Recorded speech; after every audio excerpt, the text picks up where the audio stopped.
ఉద్యమంలో కీలక పాత్ర పోషించిన ఉపాధ్యాయుల సమస్యల పరిష్కారంలో గత బీఆర్ఎస్ ప్రభుత్వం విఫలమైందని 10 ఏళ్లలో అనేక అవమానాలు ఎదుర్కొన్నారని పీఆర్టీయూ తెలంగాణ వ్యవస్థాపక అధ్యక్షులు గాల్రెడ్డి హర్షవర్ధన్ రెడ్డి తెలిపారు. ఆదిలాబాద్ జిల్లా కేంద్రంలోని బీసీ సంఘ భవనానికి రాష్ట్ర ప్రధాన కార్యదర్శి పర్వ సత్యనారాయణతో కలిసి రాగ జిల్లా కమిటీ సభ్యులు వారికి సాదర స్వాగతం పలికి ఘనంగా సన్మానించారు. ఈ సందర్భంగా ఏర్పాటు చేసిన మీడియా సమావేశంలో ఆయన మాట్లాడారు. కాంగ్రెస్ ప్రభుత్వం అధికారంలోకి వచ్చిన వెంటనే ఉపాధ్యాయుల పదోన్నతులు బదిలీల ప్రక్రియ చేపట్టిందని అన్నారు. విద్యారంగానికి సీఎం రేవంత్ రెడ్డి పెద్దపీట వేస్తున్నారని, చిత్తశుద్ధితో వ్యవహరిస్తున్నారని పేర్కొన్నారు.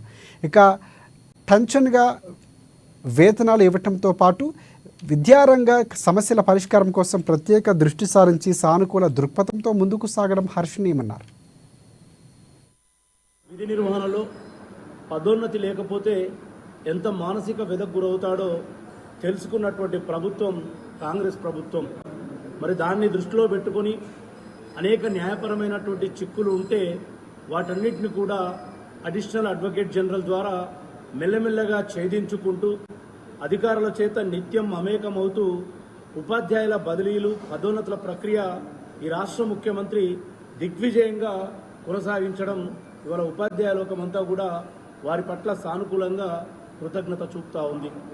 గతంలో ఎప్పుడు బదిలీల ప్రక్రియ ప్రారంభమైన బదిలీలు ఒకవైపు జరుగుతుంటే ముఖ్యమంత్రులు లేదా ఎమ్మెల్యేలు, మంత్రులు, ఎంపీలు, వారి అనునాయులు వాళ్ళ భార్యలకో లేకపోతే వాళ్ళ బంధువులకో లేకపోతే వాళ్ళ అనునాయుల భార్యలకో ప్రభుత్వ ఉత్తర్వులు అంటే గవర్నమెంట్ ఆర్డర్స్ తీసుకొచ్చేవారు అక్రమంగా దొడ్డిదారిన.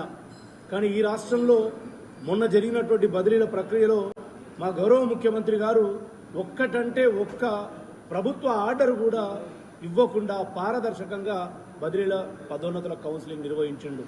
ఇది ఒక చారిత్రాత్మకమైనటువంటి విషయము. అంతేకాకుండా ఈరోజు ప్రభుత్వం అధికారంలోకి రాగానే జనవరి 1న, ఫిబ్రవరి 1న, మార్చి 1న ఇట్లా ప్రతి నెల 1వ తారీఖు సెలవు దినమైనా కూడా ఉద్యోగ ఉపాధ్యాయుల ఖాతాల్లో వారి వేతనం వేస్తున్నటువంటి ప్రభుత్వం కాంగ్రెస్ ప్రభుత్వం.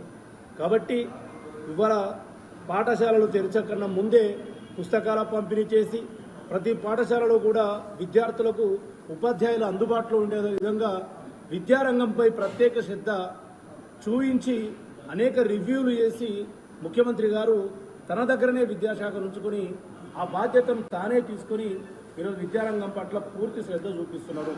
కాబట్టి ఆదిలాబాద్ హెడ్ క్వార్టర్లో నిన్న ఈరోజు